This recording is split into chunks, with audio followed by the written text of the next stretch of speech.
Welcome back to another fun-filled show. I'm your host, T. is Blanchard, aka Free Blanche, aka Blanche Stradamus, aka Blanchy Kruger. And today's title is Sweat Equity and the Fate of America. Sweat Equity and the Fate of America. My YouTube channel is pinned on the bottom of the page. My YouTube channel is He is Blanchard. I am going live over there right now. And I'm also going live on Rumble at Free Blanche. So I want to talk about the sweat equity and fate of America. This is the former warden was speaking at the Julio Fulio case on the behalf of Sean Gathright. And he mentioned the term sweat equity. He mentioned Sean Gathright being young. He mentioned the aging prison population. He mentioned needing young bodies to do the labor. Now, many Black people are crashing out. Many liberals are crashing out because they're calling it slavery. If we go to the 14th Amendment, I just want to read it. I just want to read the 14th Amendment.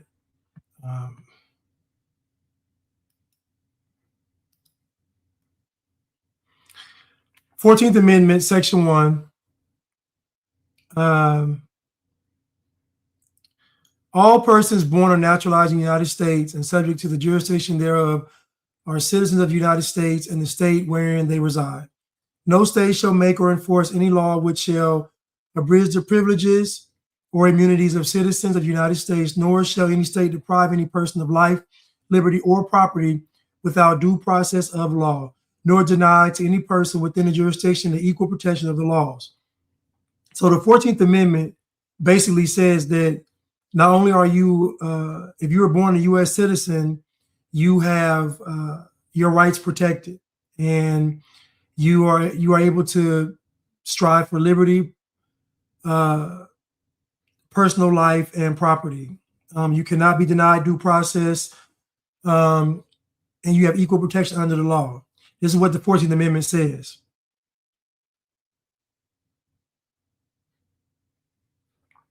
Hold on a second.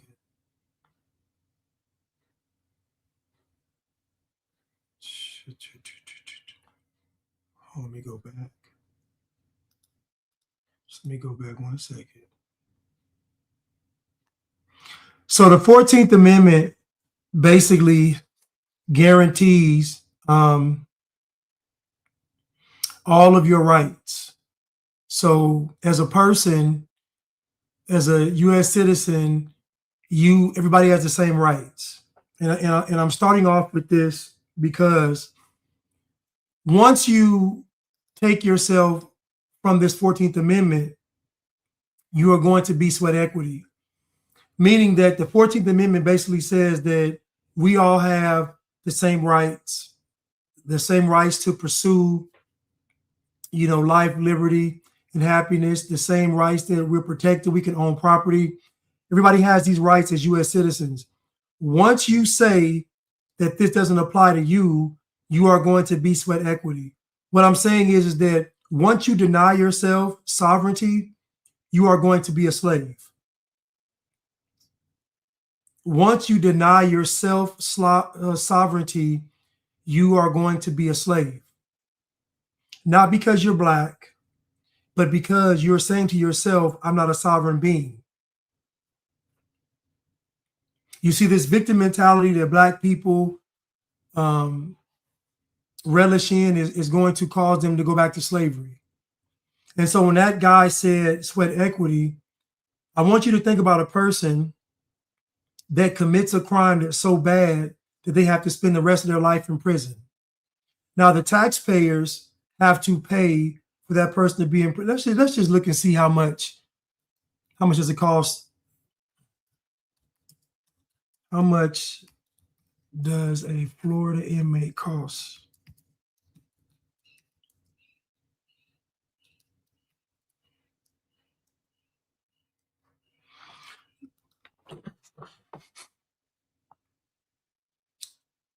It costs approximately 27 to 31,000 per year to incarcerate a single inmate in a Florida state prison. That breaks down to about $74 to $85 a day. So I want you to think about someone being irresponsible, and their irresponsibility falls on you and I because we're responsible.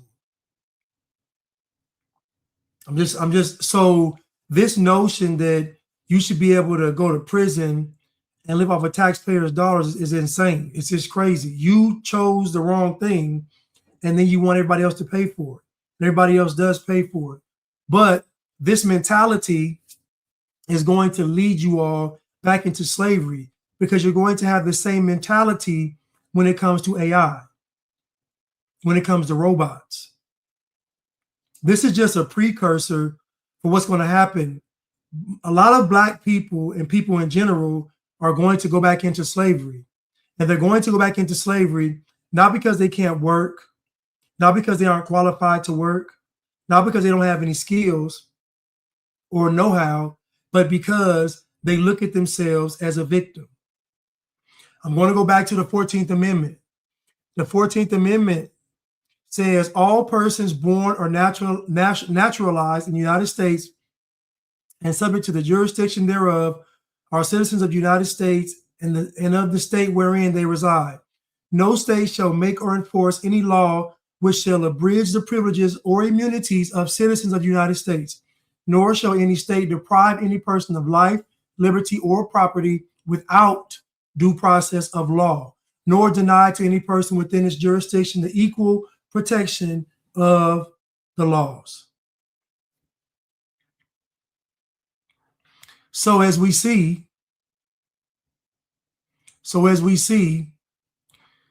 if you don't believe that applies to you, you're going to be a slave.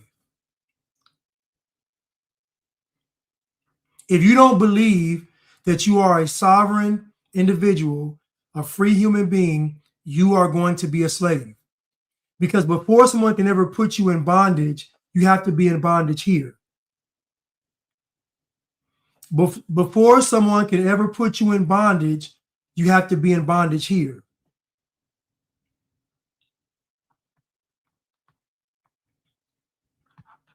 Tierra said, it's unbiblical. That's why God lays out the laws and punishment for breaking his laws. It should not be put on us in society to fund an inmate for the rest of their lives. So again, everybody's getting bent out of shape out of the word sweat equity, but you're overlooking the fact they killed somebody. Again, if you make yourself a victim, you are going to be a slave. And that's just the way of the world.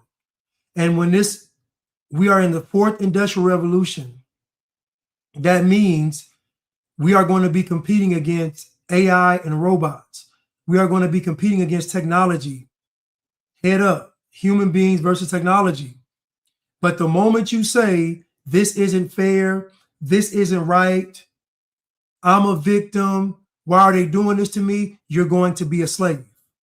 Like I just said, before someone can ever put you in bondage, you got to put yourself in bondage here.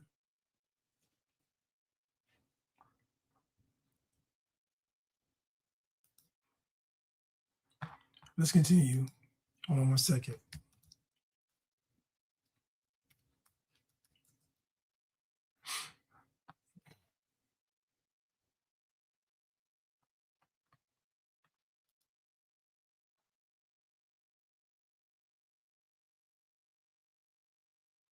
So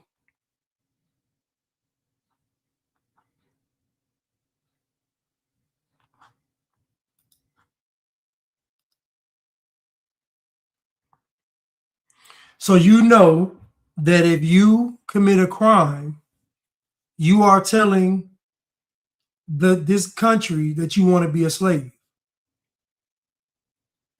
All countries around the world have laws, but when you commit a crime, what you're saying is, I want to be a slave.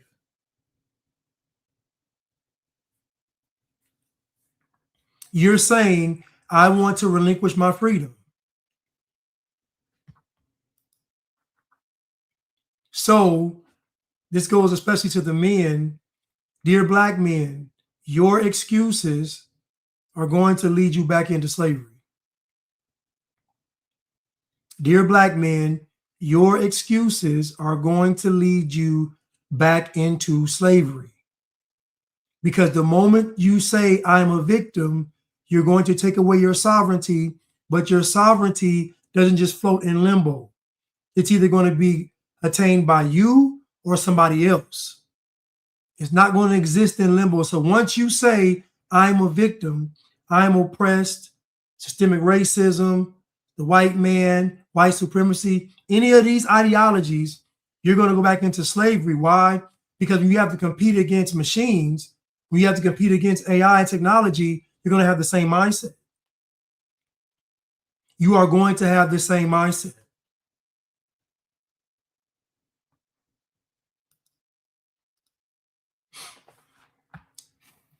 Let's continue.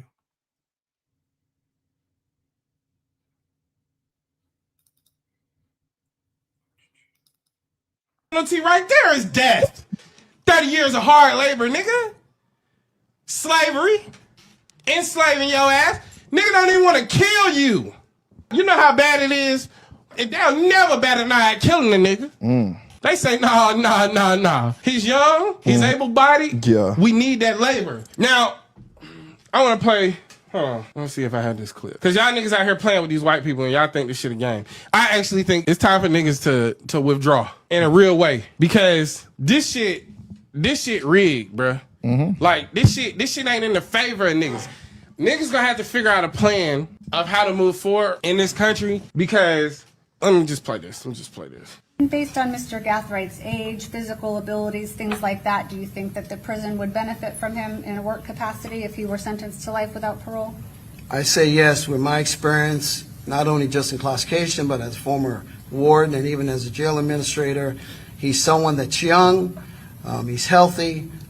In reality, we need that labor, we need that sweat equity, and we will put him out there to work because we do have an aging prison population, jail administration. We have that, so we put these young individuals to work and get some sweat equity out of them since they are young and actually can do the work. You know what's funny about this? The gangs do the same thing. The irony of Black people and liberals getting mad at what this man said when the libtards, the communists, the Marxists do the same thing. They get the young dummies to crash out. The gangs do the same thing. They use the youth, they use the virality, they use all of these things to get these young, to get their mission accomplished. The gangs literally recruit young men to put in work. They literally get the young, able-bodied men to go crash out. The communists and the libtards do the exact same thing. We want these young people on the grounds protesting, marching, rioting, and looting. So the irony of folks being upset at what this man said, when literally this is what Democrats, communists, liberals do. This is what the gangs do. This is what fraternities and sororities do. Everybody targets the young because they have what? They have the energy and they have the time. So why would you expect a situation where you killed somebody or somebody's and you expect in this situation for there to be a different outcome? We're going to let you all just sit in prison and just do nothing and live off of taxpayers' money. Got you in your cell having fun, y'all rapping, making shanks, having beef, fighting, eating all kind of foods high in sodium, sweets, honey buns, chips, making spreads, all of this stuff. You want to have a great time in prison with no consequence for what you did. No. How are you getting mad because they want to put your young, able-bodied self to work? You had a chance out here to be free. You could have put your own sweat equity in.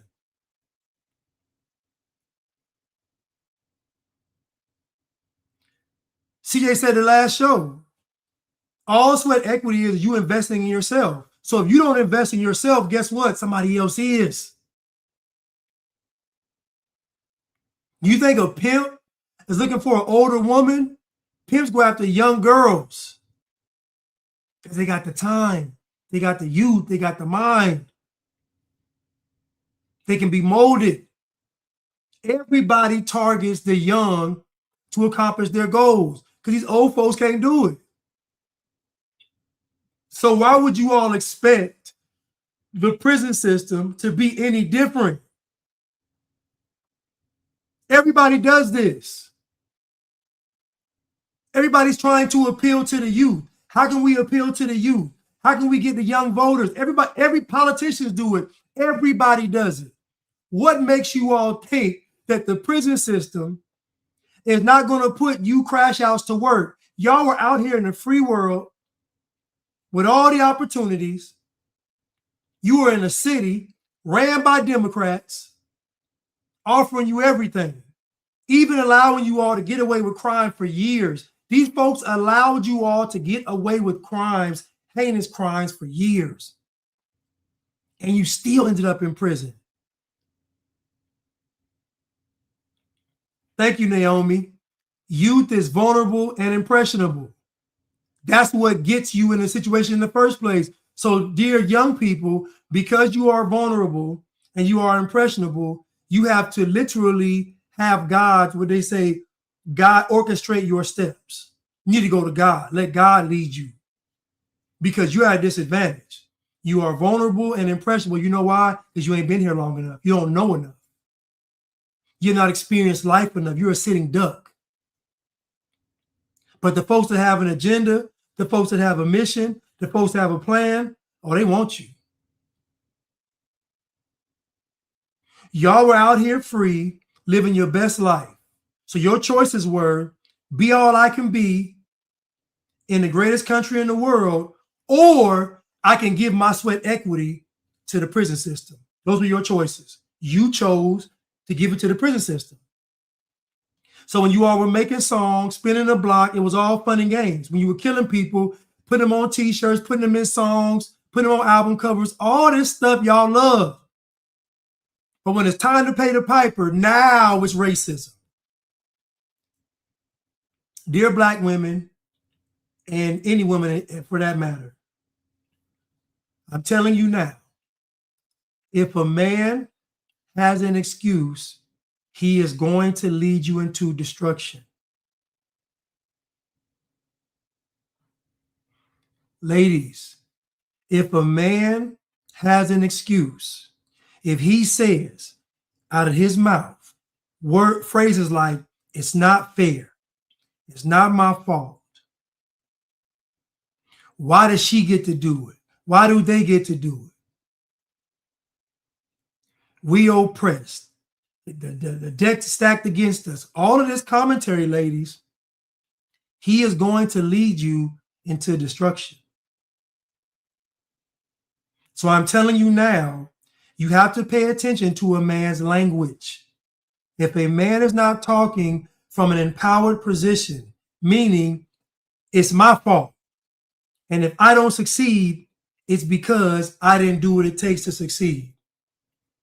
I learned playing sports that you don't have to be the best to win. You got to do what it takes to win. You don't have to be the best to win. You have to do what it takes to win. Because you know in life, the best don't always win.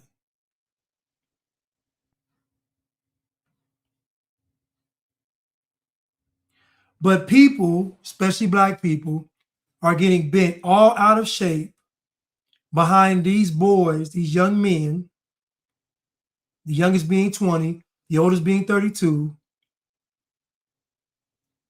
They're bent out of shape about them having to do hard labor. You had, out of this trio, their ages were 18, 22, 27, and 30. So imagine you have a 30-year-old crashing out like this at 30. I talk about black men suffering from arrested development. Neek said most men have excuses. It's true, because most men are weak. My philosophy in life is everything is my fault. And most men reject that. And they reject it because they feel like somebody's getting over. And I'm here to tell you all that nobody can get over on you. How can someone get over on you? Think about it. How can someone get over on you? How?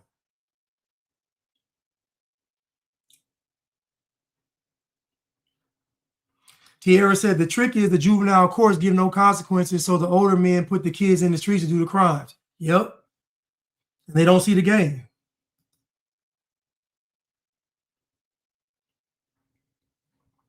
Neek said, so most men will lead you into destruction. I'm going to say this right now. Most men in this modern day are weak. Most men. Like I've said before, most men that are married today are simps. And I'm not saying that because I think marriage is what we should be. It's what God created for man and woman. I agree with that. I say that most married men are simps because I know they don't run a household. I know that these men were compromised well before they got married. And we see time and time on social media, we see these guys in public, they're defeated. Because somewhere along the line, you compromise your principle for that vagina. It's just that simple.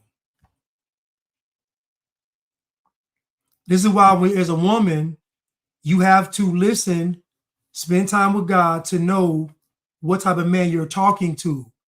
Because if you listen to a man long enough, you will be able to tell whether or not he has an excuse. If he's an excuse-minded individual, like the guy that's hosting this podcast. This guy, he's an excuse-minded, he's a weak black man. He's weak. His whole premise is, I'm a victim.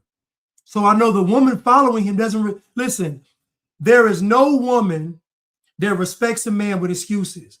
She may tolerate him. She may use him. She may have her own insecurities while she wants him around. But there is no woman on God's green earth that respects a man with excuses. She doesn't.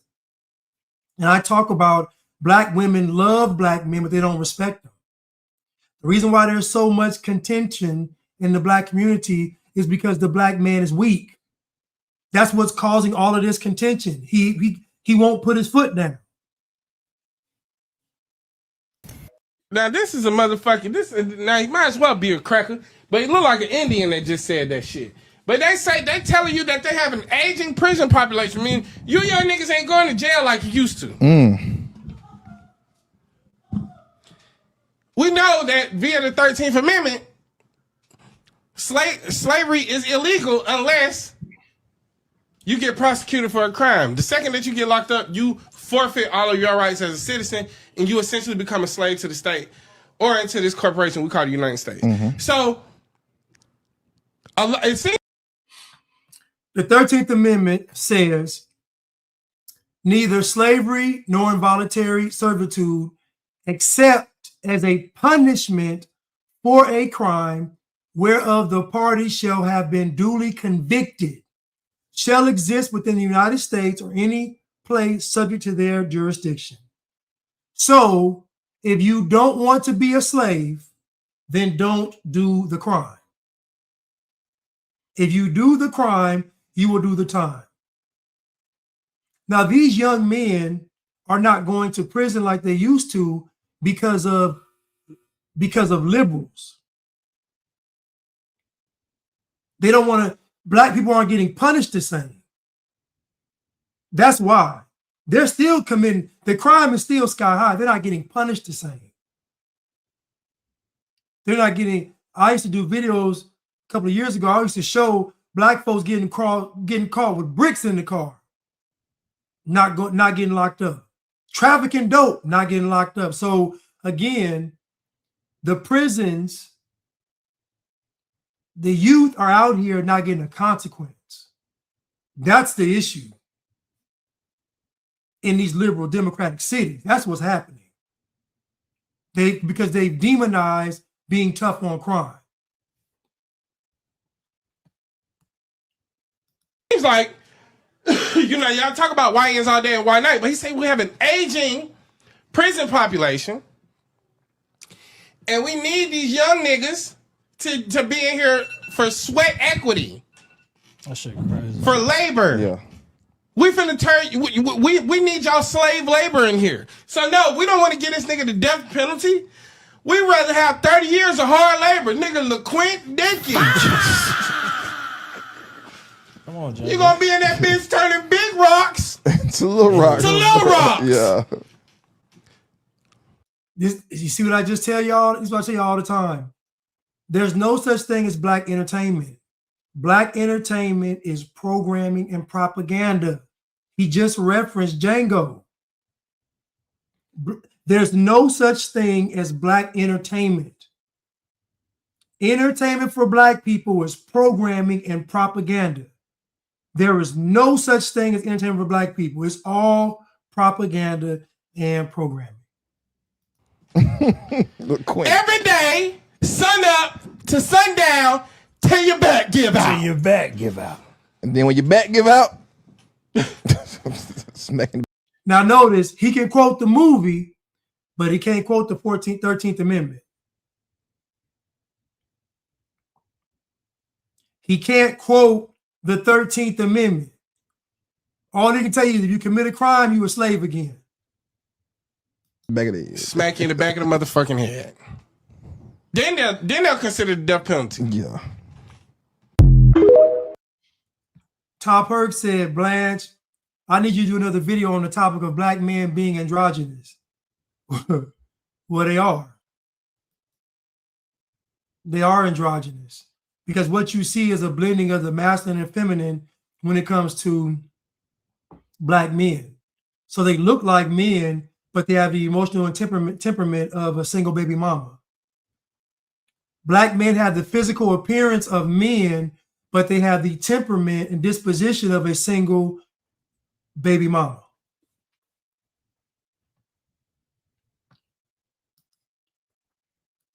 And folks want to keep glossing over the fact that these boys, these men, killed somebody. Let's go back in time to see how long this has been going on. This person interacts with the police like 70 years ago. Chased you, Howard. Ain't nobody chase me, nigga. You crazy. Fool. Hey, put my jacket on me, man. It's cold out here. All right, I get that favor? Do what? Can I get a favor? You got it. You got it on. Stupid ass. Say, man, I'm Now, you when I get out. hold on. Now, y'all told me, I'm going to rewind this. Now, y'all told me during this time period, black folks was afraid of the police. Black folks was of terror. Now, this is in the 1960s. This is a young black man, and there's white police officers, and he's calling them nigga. Back in the 60s, he's calling white people nigga in the 60s. Talking crazy to them. This is back in the 60s. So this has been going on for a long time. Almost 70 years ago, this has been going on. Almost 70 years ago.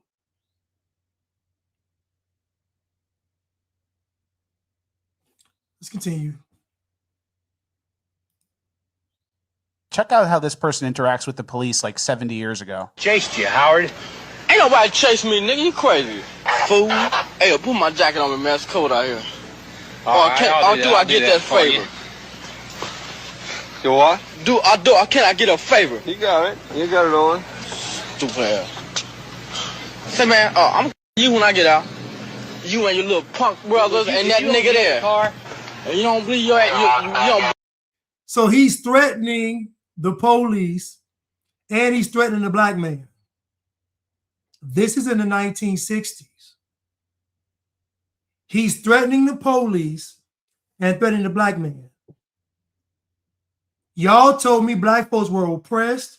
Y'all told me black folks was under the boot. y'all told me during this time period it was almost like slavery.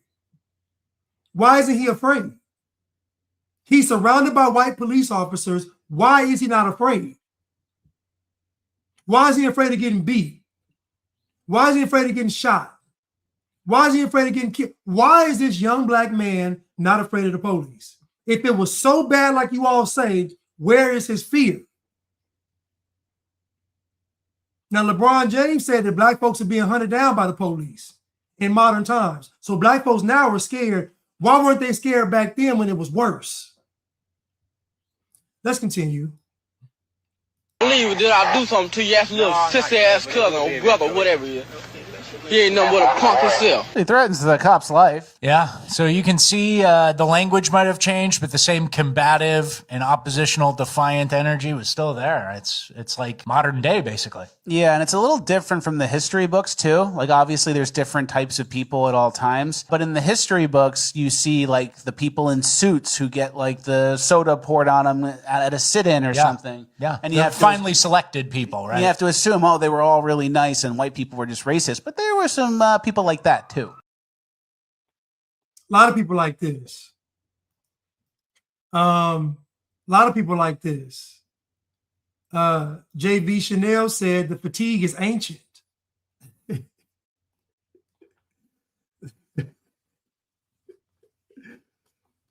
That has to go on the shirt. I'm sorry. I'm sorry. That has to go on the shirt. I'm sorry. I got an idea in my head right now.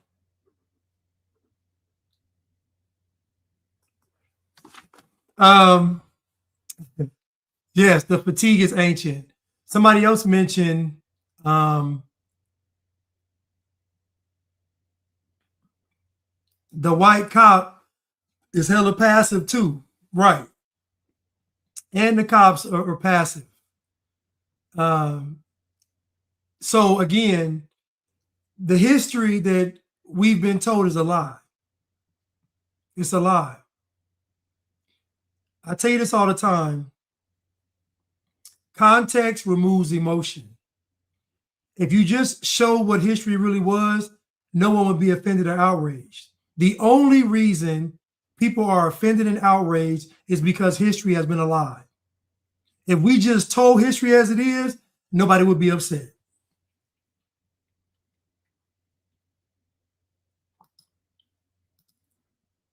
If you make yourself a victim, you are going to be a slave.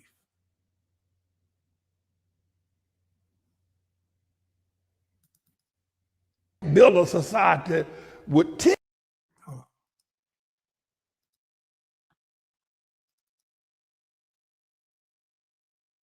own anything. They are godless black people, niggers.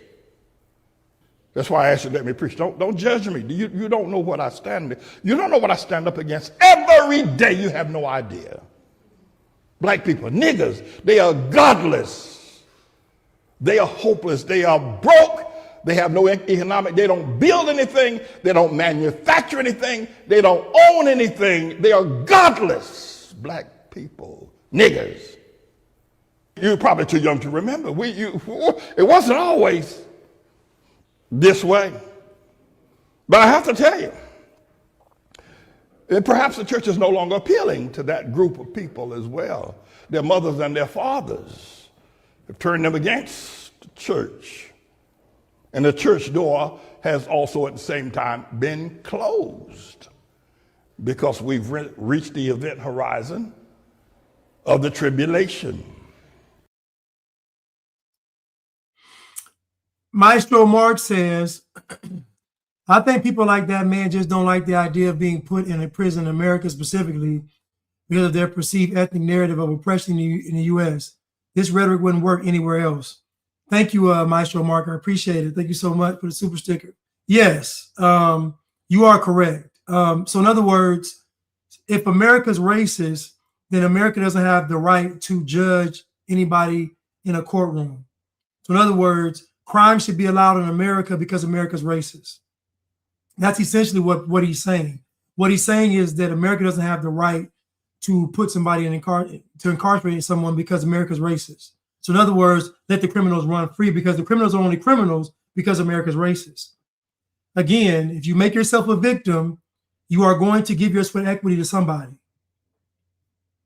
So sweat equity is you investing in yourself by the sweat of your brow, that you investing in yourself. And keep in mind, all throughout time and history, people have always used their body as leverage. People have always used their physical body to leverage what they need, whether it was for labor, whether it was for mating, whether it was for fighting. People have always used, to pay off a debt, indentured servitude. People have always used their body. It's called human capital. People have always used their body as leverage in this world. It's no different now. It's no different now.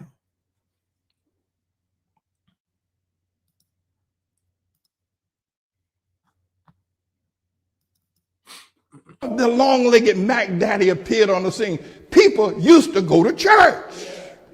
Think about this. Prior to Obama, for niggas, for especially the Gen Z niggas, and more specifically the millennium niggas, and the niggas between 30 and 50 years of age, trying to reach those people. When you explain to them, before the long-legged Mac Daddy appeared on the scene, people used to go to church. And this is just 4 churches within 1 block. This is not like 4 miles. 4 churches, 1 religious institution, and a school within 1 block of where we now stand have all gone kaput. Why? The influence of the Mac Daddy upon the lifestyles of these people in this community. And not just that, we're not barely surviving, we are surviving. But God knows if I didn't preach, we'd be gone too. So you see that the culture, black culture, I've been telling you all this, he just said it, but black culture is ushering in the Antichrist. Because what black culture is doing, it's on one hand, it's destroying the fabric of America, but then on the other hand, it is warring against the word of God. So you'll see that in this fight against America with black culture, you will also see more liberal ideologies emerge, more Marxism, more communism, more socialism, more globalism. Then you also see less churches, less pastors, less private schools. So you see it on both ends. You get more of this and less of this. And this is from black culture. This is black culture doing this. Because black culture says that you shouldn't be able to work hard, and you shouldn't have to work hard in prison after you commit a heinous crime. You should be allowed to sit on your bunk all day and eat honey buns and make love to a man. Or should I say make thug to a man?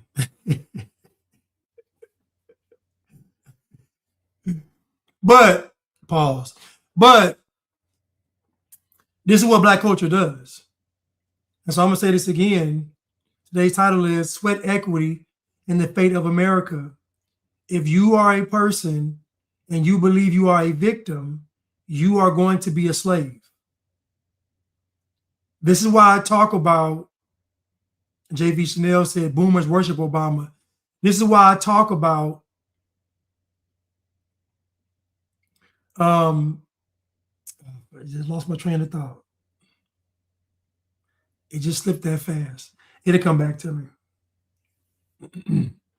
It'll come back to me. But my point is that if you're a victim, you're going to be a slave. And it's just that simple. I can't make it any more plain than that.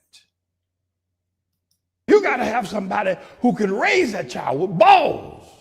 They have no idea of the worth of what we lost, of what we used to be. We used to be a powerful people. They've destroyed that. The filmmakers, the rappers, Dr. King, They have destroyed who we were. No fathers in the home anymore. And all the children being raised by mothers. You can't build a society with tits. You got to have somebody who can raise that child with balls. I'm not crazy. But that's what they'll say about me. He's a hater. No, I'm not. Nobody, I love you. I'm trying to help you. I'm trying to rescue you. And according to Jesus, the only way we're going to stop this madness is that we got to kill off these leaders that are destroying the minds of our young people. They don't know the Lord. They don't know the power of God. Because you're not going to convince them. They're making too much money. You got to kill them. There's a kill order that's been given to rescue our people. It's sad, but what he's saying is true and it's right. This is why what Chad O. Jackson is doing, in a sense, is he is trying to re-assassinate MLK. He is trying to assassinate Martin Luther King spiritually. You know, he was assassinated physically, and I believe it was an inside job to immortalize the message because he was going to compromise the movement. This is just my opinion. But he was assassinated physically, but Chad is trying to assassinate him spiritually and ideologically. He's trying to tear down this golden calf because the problem is that everything that we hold dear from the past is all bad. None of it's good. Not some of it's good, some of it's bad. A lot of it's good, a little bit's bad. No, all of it's bad. All of it was contrived. All of it was fake. Anybody that Black people celebrate is bad. It just is. Anybody. You can take anybody that Black people hold in high regard and they're all going to be horrible people. And again, if you make yourself a victim, you are going to be a slave. And this goes for every race of people. And I'm talking to the men specifically. If you run around here blaming the Jews, you are going to be a slave.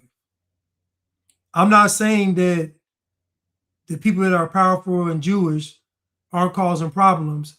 I'm saying that once you make yourself a victim, once you convince yourself that it's not fair, that they're oppressing me, that they're holding me back, once you adopt that ideology, you are going to be a slave. Because one thing I can tell you, victims don't fight.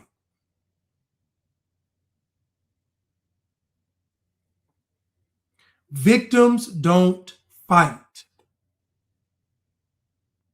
What victims do is give over their sovereignty. What victims do is give over their sweat equity. You can look at a woman that's being abused by a man and she won't leave. You know why she won't leave? Because she's given him her sovereignty. She's given him her sweat equity. She's giving it to him. And it's the same thing with men out here. Once a man says that somebody else, some external force is the cause of my problems, he's going to be a slave. He's already a slave. This goes for white men, Black men, and Jewish men too, because Jewish men love to act like victims too. It ain't just white and Black, it's Jewish too. It's LGBTQs, victims. It's all of these people running around and saying they're victims, and they're going to be slaves to this great reset, new world order, fourth industrial revolution, whatever you want to call it, all of them. I look at all of them equally the same, and they're disgusting to me. As a man, you cannot give away your sovereignty because you feel like life is unfair. This is why I tell you all, life is fair. Life is the most fairest thing that has ever existed. Because if life doesn't owe you anything, and life doesn't owe me anything, and life is about what we put in, we get out, if that's what life is, then how is that not fair? That is the most fairest system that we have that exists, is life. You get out what you put in, and it doesn't owe you anything. So we see young men out here that have life, the gift of life, and they have a choice. I can live my life the best way possible and have the best life, or I can live the worst life, throw it away, and give my freedom away to the state.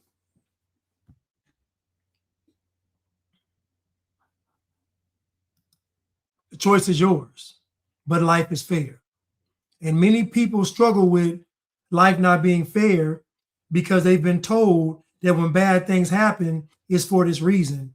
Everything that happens to you that's bad and good is designed to do what? To make you a better person. If all good things come from God, and God created this world, if God created life, if God created the universe, if God created everything, that means that everything that God created is good. So that means when things happen in your life, it is designed to make you better. It is designed to push you closer to God. So when you are going through something that's not good, the goal of it is to get you to go to God, to get you to be the best version of yourself, to get you to be the person that God created. Everything is working in your favor. You just can't see it because you have a victim's mindset. Everything is working in your favor. Everything. Because the goal of what it's trying to do is trying to get you to be who God wants you to be.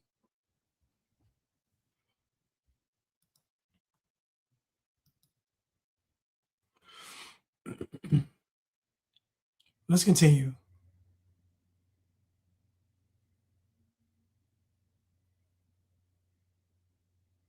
Let's continue.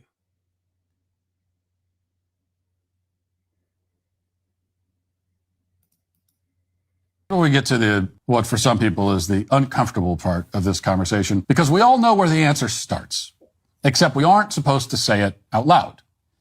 Every single person listening right now is thinking the same thing, but you're not supposed to say it. But I will say it. The population of Jackson is 80% black. Now, you might know nothing about Jackson at all, but just based on the crime stats, you already made assumptions about the racial demographics, and your assumptions were right. You heard that it's a place where violent crime is overwhelming. You make an assumption that it must be a heavily black community. And you're right. Indeed, if you look at any town in America and see that it has a predominantly black population, you can assume that the crime rate is probably pretty high, and you will almost always be correct. And we all know that, but we're not supposed to say it. So it's one of the many truths in America that we've all just agreed to not say out loud, which is very unfortunate because it prevents us from asking the next question. Why is that the case? Why is crime so prevalent in black communities? Now, there isn't one single answer to that question, but there is one major, overwhelmingly significant answer that we must begin with. The fatherless rate in the black population in Jackson, just as in cities all across the country, is over 80%.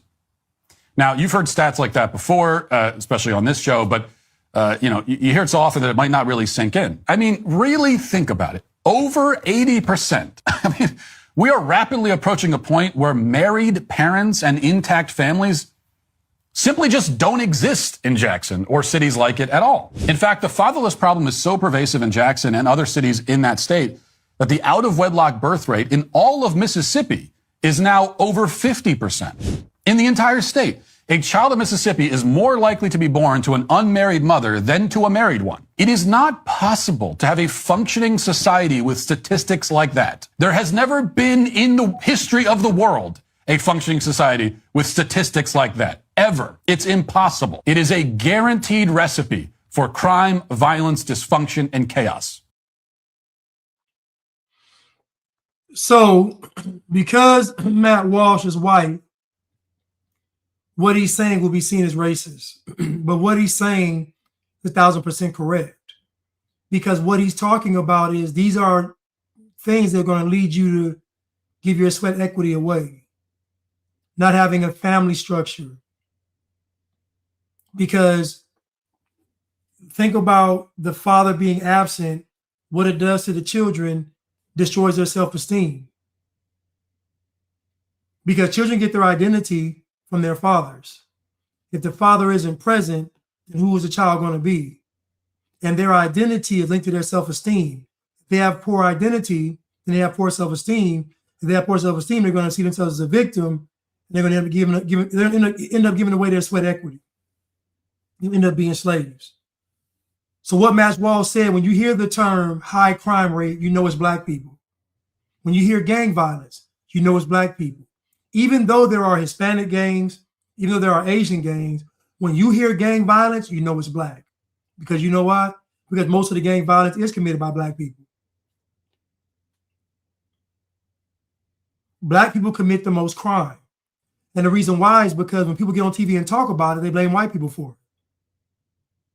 Do you understand that an excuse is going to lead you into slavery? Being a victim will lead you into slavery. There's no way around it.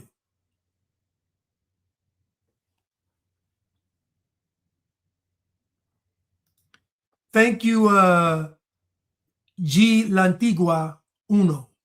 Thank you so much for the super sticker. He Latigua Uno.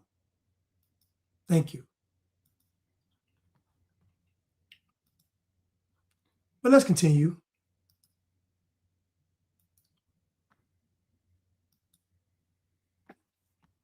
And I'm going to say this again, ladies. When the man is talking to you, you must pay close attention to what he is saying. If he is giving you excuses, he is going to lead you into destruction.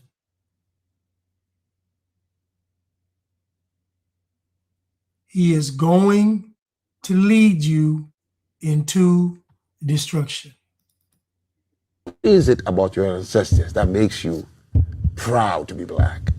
When you recognize and realize why he's asking this question, you'll understand that it's going to sting. It's going to hurt. In 1991, there was a conference in France, right? At the end of the conference, the host, a Frenchman, decided to take 5 people to his house for dinner. And after dinner, he said, hey guys, what is it that makes you really proud that your ancestors left behind? That anywhere you go in the world, every corner of the world, you will see it. People have to rely on it every day. Say it without blaming anybody. Of course, the American kid was the first to say, well, listen, I'm a 23-year-old American kid. I didn't even finish high school. But you see, everywhere I go in this world with this blue passport, I'm treated like a rock star because my ancestors built a country to represent or be the beacon of freedom and equality. And they mean it. America is a country where its soldiers have gone out to die for other people. Everybody thinks of America as the place to go if you want to just blow up. The Japanese said, well, I'm from Japan.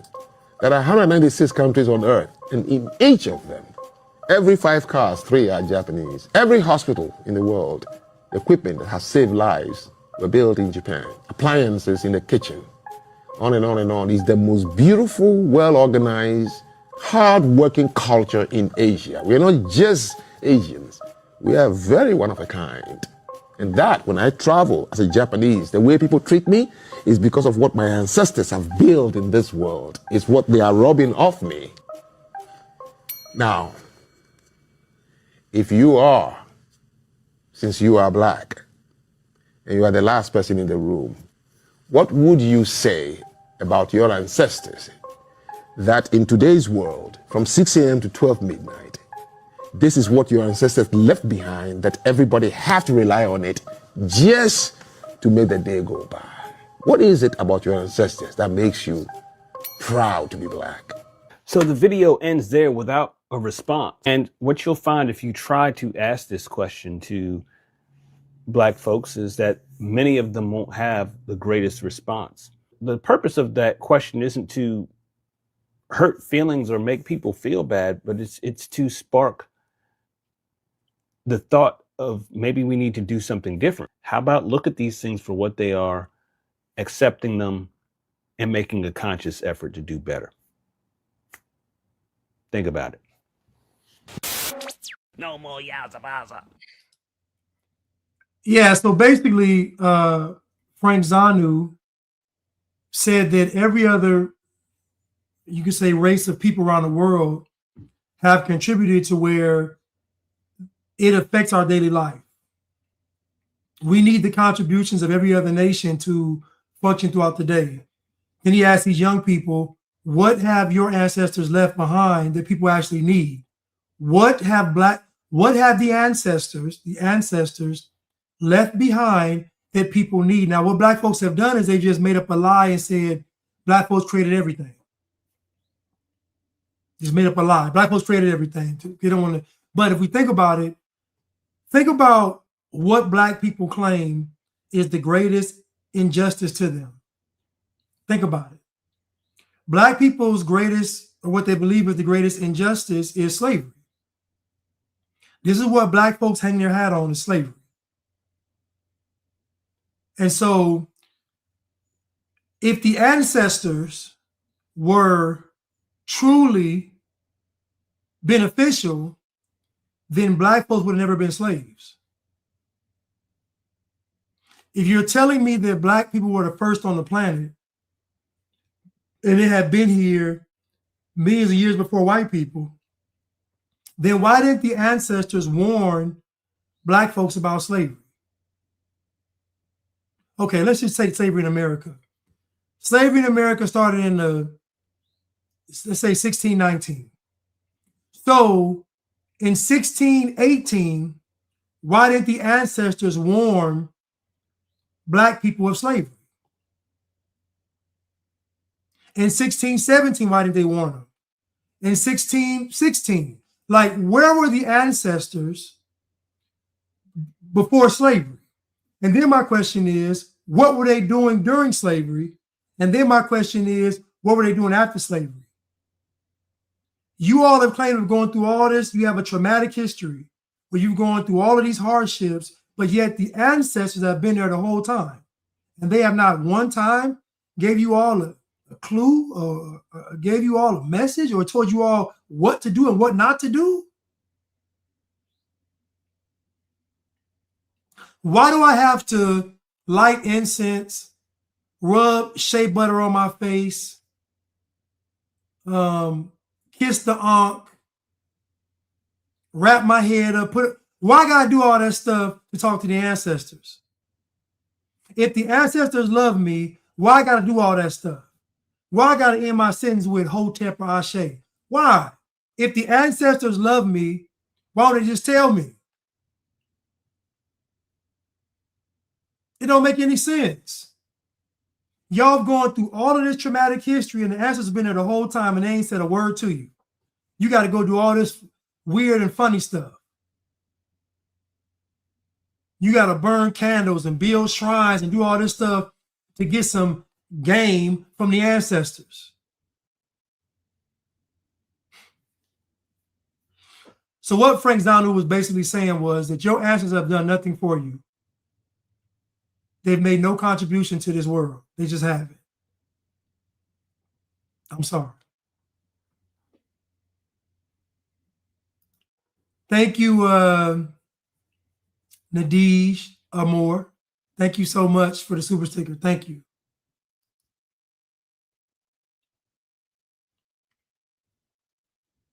I have a video I'm going to, Justice sent me a video. It's about Michael Jackson. It's actually good though. I'm gonna react to the video though, but it's actually a good video, and it's just funny how even with what I'm saying right now, Michael Jackson he starts getting uncovered for who he really is, and I tell you this all the time. Most celebrities that we know are bad people. They're horrible. Because what it takes to get in that position, you almost got to be soulless. Not saying you can't be successful. Not saying you can't be great. I'm saying that most megastars that we see are bad people. They just are. Because you have to, yeah, it's just not. But aside from that, if you think about Michael Jackson, think about his career and think about when the biggest shift happened, when he started acting like a victim. Think about it. Think about how Mike started out, how he ended. He ended as a victim. And when you become a victim, you're going to be a slave.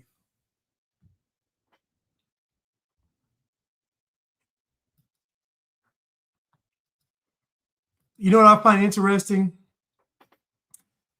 They always talk about the Jews, because Mike did it too, but they always take the check. This is the story of everybody. Everybody, the Jews come to them and say, listen, we want you to do this. We want to fund this and promote this. They always take the check, cash the check, and then years later grow a conscience. But it's too late. It's too late.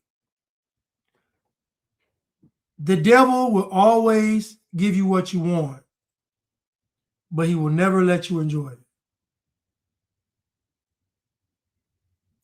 The devil will always give you what you want, but he will never let you enjoy it. Right, Herc? They don't really care about us. Right. If you make yourself a victim, you're going to be a slave.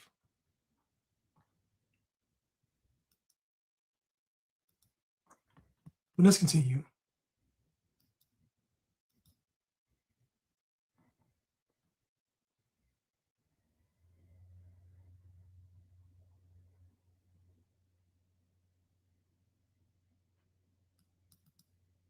Oh, I just need. Oh my gosh.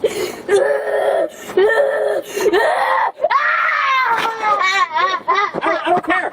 I don't care. You gonna have a seat until you ready. Until you ready to take the bike up there. You gonna get the bike up there. Dad, I just can't. I just. Whining and crying ain't gonna help you. Whining and crying ain't gonna help you. So now, so you can whine and cry, and then when you get done, you still gotta take the bike up there. I just need help. No, you don't. Yes, I do. No, you don't. Dad. You just gonna stay in pain until you get the bike up there. Dad, you want me in pain? No, I want you to get the bike up there. Hurry up. I just need help. No, you don't. You're not getting it. You're not getting it. You're not getting it. You know you're not hurt. I'm always hurt. I still figure it out. Stand the bike back up. Go. Stand the bike back up. Dad, I'm hurt. No, you are being delirious. That's your problem. What is that? Yeah, you're just whining and crying instead of, if you shut the hell up and stop whining and crying and suck it up, you can do it. Bring the bike down. Thank you. Turn the wheel and grab the bike by the middle bar, like I keep telling you. By the middle bar and pick the. Thank you. Pick the bike up. Open this on the step. Yep. There you go. And get the bike now. Now you better take your time because it's going to fall back down the steps. What you trying to be all emotional? Yep. Yeah, thank you. Take the bike in there and then lock the door. Take the bike all the way in there so we don't trip over going in here. Can I do what? And that is the problem with black men. And the problem is they don't get that. His dad, no excuses. Boy said, I'm hurt. He crying. Dad, no excuses.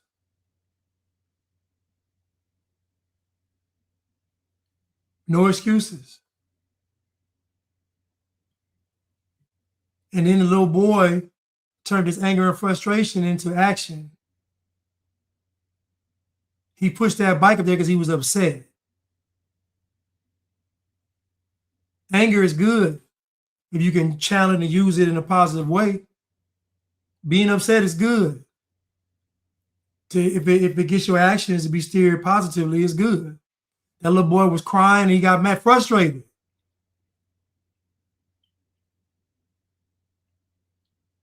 Now the mom was in the window watching, and she crying because that's her baby. Ain't nothing wrong with that boy. Nothing.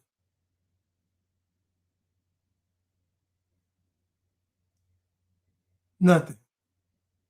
He just used to being coddled by his mom when things don't go right. That little boy is most black men as adults. That little boy is most black men. Most black men don't grow up till they're about in their 40s. So 40 is 21 is basically adulthood for black men.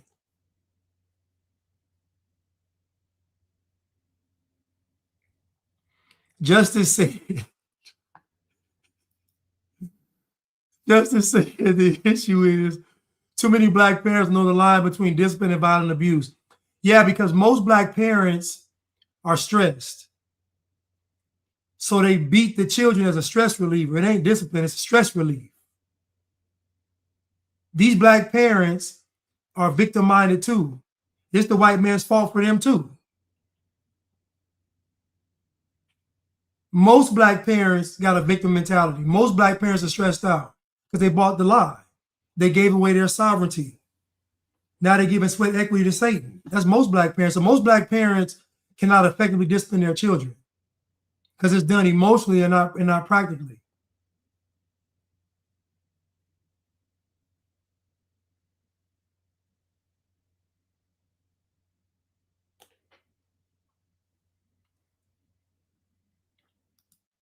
Adonis said, Blash, you don't know how many times I have to do this with my children, and my wife be like, not my baby, don't do them like that. I already know. Because women, this is why I keep telling men this, and this is not towards Adonis and his wife. The woman has to value what the man values. So if the man values a strong children, if he values discipline, if he values order and structure, the woman has to value that. The only way she can add value is if she values what you value. Most men have values, but they put them on the back burner for a vagina. Most men do this. That's why most men that get married are simps.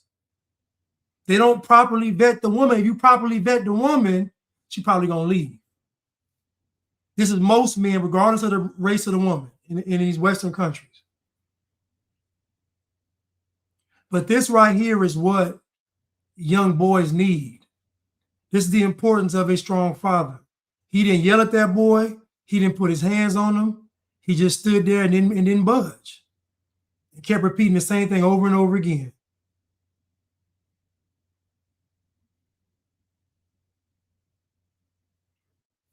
Yeah, we got to talk to the children. A lot of grown men today are just overgrown children.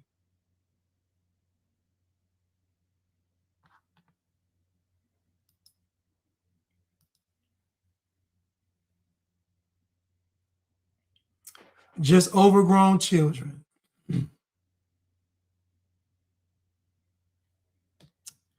There was another video.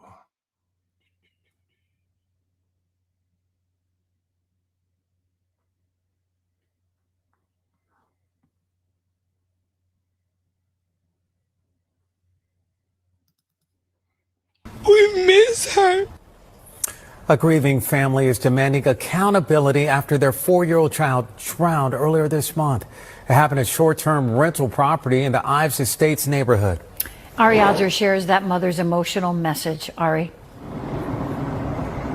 Jackie, Florida law mandates that swimming pools have to have a fence or another type of barrier or alarms on the doors leading to the pool area, all to prevent kids from drowning. So in this case, this family drove down from Atlanta. They rented this house right here from Airbnb. And while the adults were sleeping in the morning, the little girl who is autistic slipped outside, fell in the pool, and the tragedy occurred. Kennedy Ray was just a preschooler. Her parents brought her to South Florida to have fun. The little girl drowned in the pool on the first day of their vacation. I lost my child. I lost my 4-year-old. She only got 4 years here.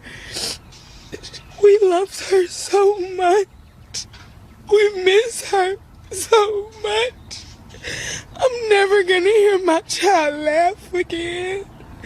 I just want a hug. As an anguished mother speaks, the pool maintenance crew shows up at the house.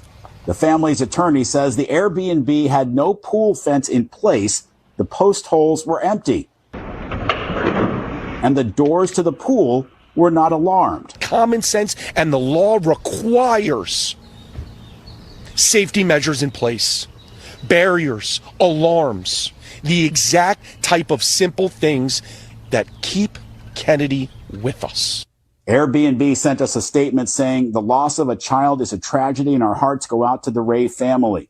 Airbnb has supported recent bipartisan efforts in the Florida legislature to strengthen safety standards for all homes with pools. We also continue to work with partners on education campaigns and initiatives to promote water safety, including discounted pool fences for hosts and in-app safety tips for guests booking stays near water. I am a mother, and I wouldn't want any one of you to go through this pain.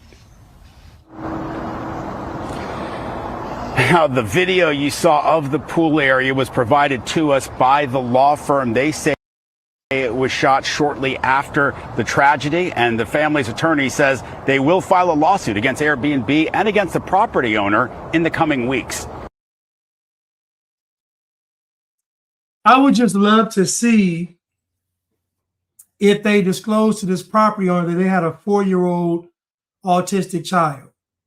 Now, you know you're a bad parent when your child gets killed the first day of the vacation. I'm not trying to be funny, but your child died the first day of the vacation.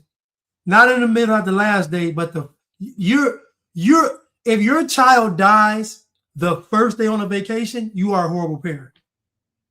What are the odds that y'all leave town and your child dies on the first day? Now, y'all didn't lock the door at night and the child was out of your sight.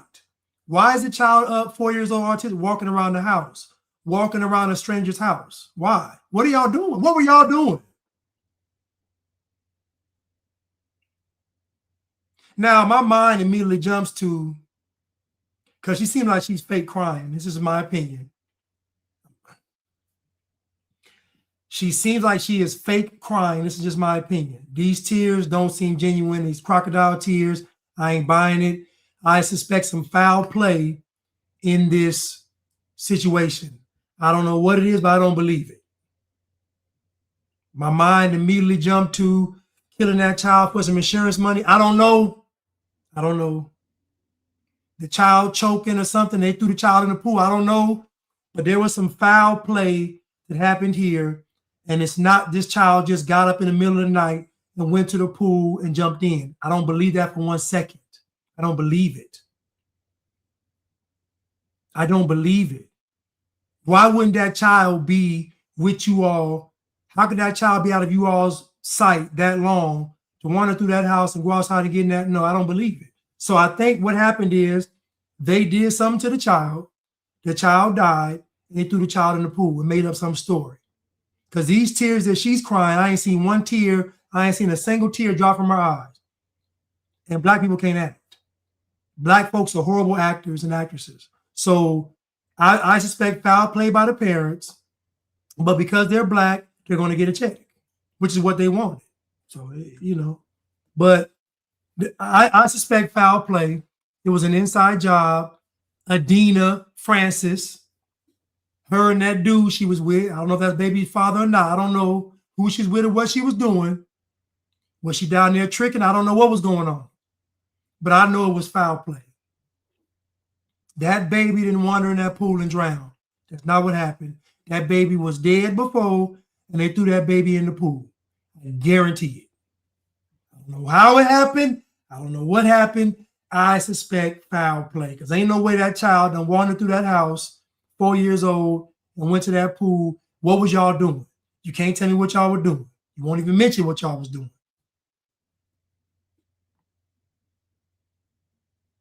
Thank you, Justice. The check will be cursed.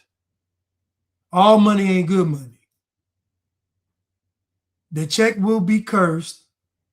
All money ain't good money.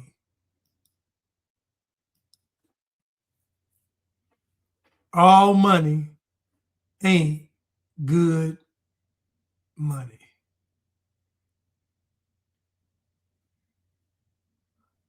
I have one more.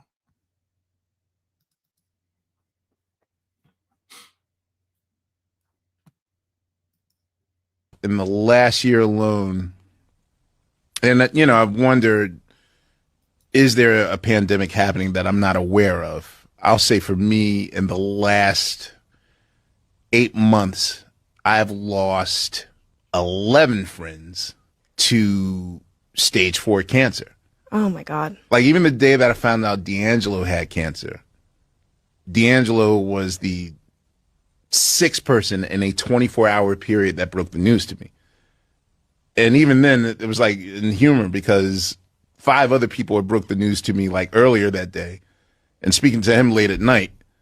And it was like, what you got to say? And I was like, dog, just don't say stage 4 cancer, whatever. And he was like, wait, who told you? And I'm like, what?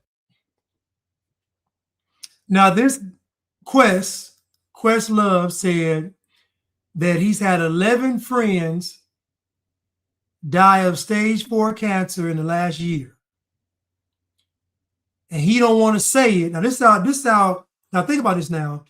11 of your friends have died, but you don't want to speak about the elephant. Think about how cowardly he is. 11 of your friends have died in the last year from stage 4 cancer. And you know they all had one thing in common. They got that snake bite. And you got it too. But instead of just saying, I think it's this, because this don't make any sense, you're too afraid to say it because of the consequence. You see, when you make yourself a victim,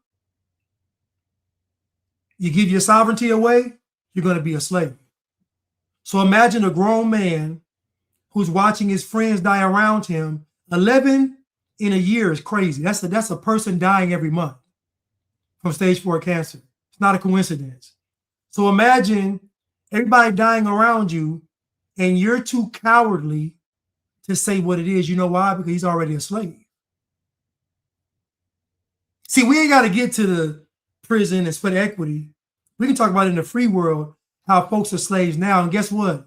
When y'all gave your body up for those shots, that was your sweat equity. You gave the devil your temple, your body. That was your sweat equity. So now you have a compromised immune system, a compromised body that they have control over. Because you don't know what was in those vials. You don't know. Are they going to hit a switch and make y'all turn into zombies? Well, we don't know. This is why you cannot have a victim's mentality. Because the moment you do, you are going to give your sovereignty away. Your sovereignty don't just sit in limbo. Either you possess it or somebody else does.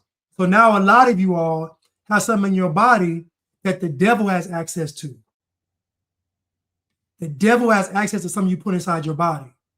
And Questlove is too cowardly to even say what it really is. Even at the face of death. Even facing death, he's still too afraid to say what it really is. And I guarantee behind the scenes, he's taking this, drinking this juice, eating this roux.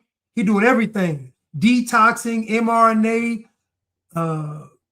nanobots and particles. He's doing all that stuff. I guarantee behind this, he's doing everything except, but he's still eating though. But he's doing everything to try to get what's in his body out. He's still gonna eat. But I guarantee behind the scenes, he's trying everything he can try. But he won't say it out in public. You know why? He's already a slave. Yes, JV Chanel, to be black is to be controlled. Donna said, if I lost my child, I wouldn't want to live, and I sure as hell wouldn't give an interview. Exactly. She on the interview crying, not a single tear fell. It's foul play.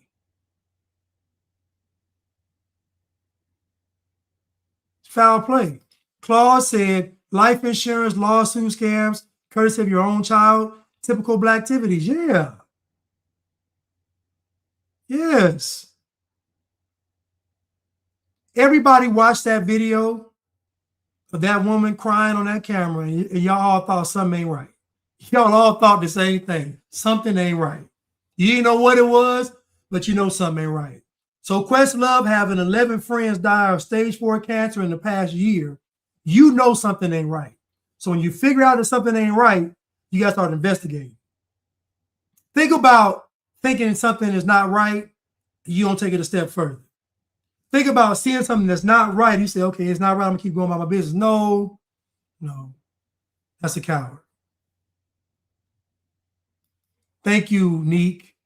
Everything they say about white people is projection, all of it. Everything that black people say about white people is projection. Black people are telling on themselves.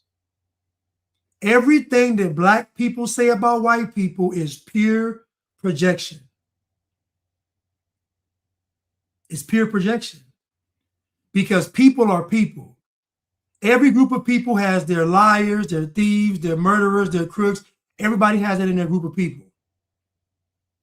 All human beings are flawed. All have sinned and fallen short of God's glory. All have. Now, there may be a lot more in the black community, but everybody has them. So what black folks are trying to single out white people for is what they actually are. Thank you, Cruise Missile. Thank you so much. I appreciate it. Thank you so much. Thank you so much again. And thank you so much one more time. Thank you so much. I really appreciate it. Donna said, if you know something isn't right and you don't do something about it, you're a part of the problem. Exactly. And this is what I mean by not being a victim. Because when you're a victim, you give your power away and God can't use you. Nikki said it best one live. She said, God won't allow you to be a victim. It's hard to follow God's word and be a victim because they're going to contradict. Now, Satan loves victims. He speaks their language, but not God. So that scenario, that little boy with that bike, his dad was God, and we're that little boy with that bike.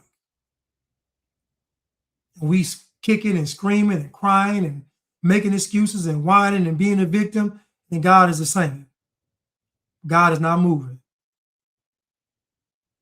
I told y'all what God asked me to do in 2020. I didn't do it, and I had to end up doing it again or doing it in 2025, 2026. What God asked me to do in 2020, I didn't do it. I had to end up doing it anyway. God is the same. God ain't going to change. So whatever you run from, you're going to have to face it eventually.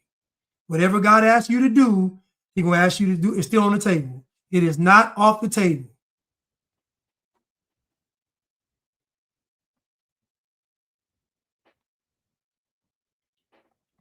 Dave Lee said, I just remind anyone trying me, I am that one. Amen. I'm that one. Me. And a friend of mine used to say, come get the easy win. Man, I'm a beat. He's always said, come get the easy win then. Come get the easy win.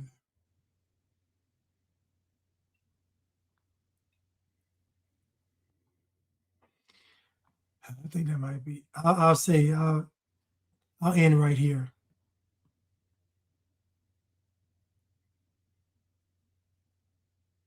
Oh no, I'm gonna end right here. Hold on. Morning in Golden Gate Park. The rest of the city is asleep, but Larry Lewis, as he does every morning, rain or shine, is running more than 6 miles through the park. What makes this more than a routine exercise is that Larry Lewis is 99 years old. Religion is something that I believe in the supreme being, and I follow it very, very close. Well, as far as losing your friends, I wish that every man that I knew of had as many as I have around the entire world. When you make a friend, hold him. Thank God I've done that. This was in the Golden Gate Park in San Francisco. This is Larry Lewis. This is 1966. He is 99 years old. This is what it looks like to live a life with no excuses. This is what it looks like to live a life with no excuses. Very early morning in Golden Gate Park. The rest of the city is asleep, but Larry Lewis, as he does every morning, rain or shine, is running more than 6 miles through the park. What makes this more than a routine exercise is that Larry Lewis is 99 years old. Religion is something that I believe in, the supreme being, and I follow it very, very close. Well, as far as losing your friends, I wish that every man that I knew of had as many as I have around the entire world. When you make a friend, hold him. Thank God I've done that.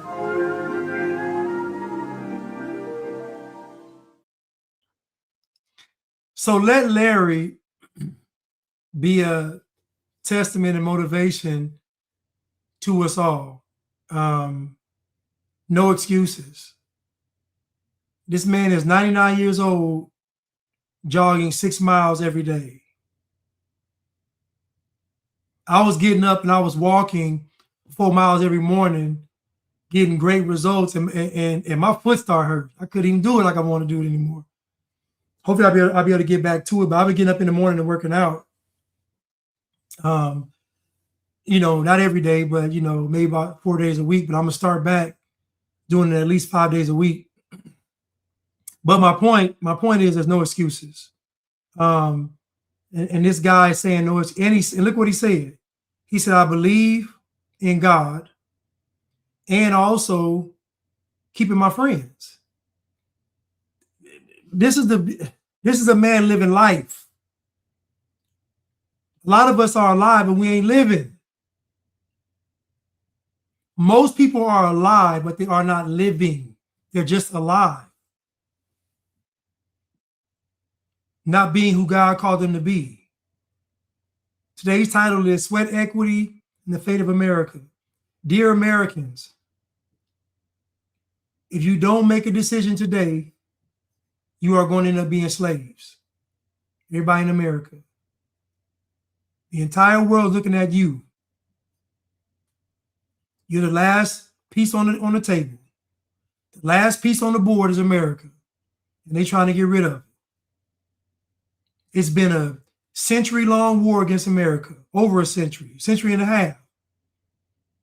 Maybe 2 centuries. They have been trying to destroy America through every means imaginable. But the war has always been on this.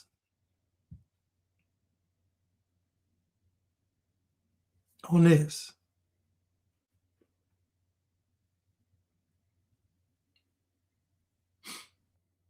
Neek said that food is poison. I'm going to leave y'all with this. The Bible says that God always gives us a way of escape. So whatever challenge the devil puts before us, God will always give us a solution.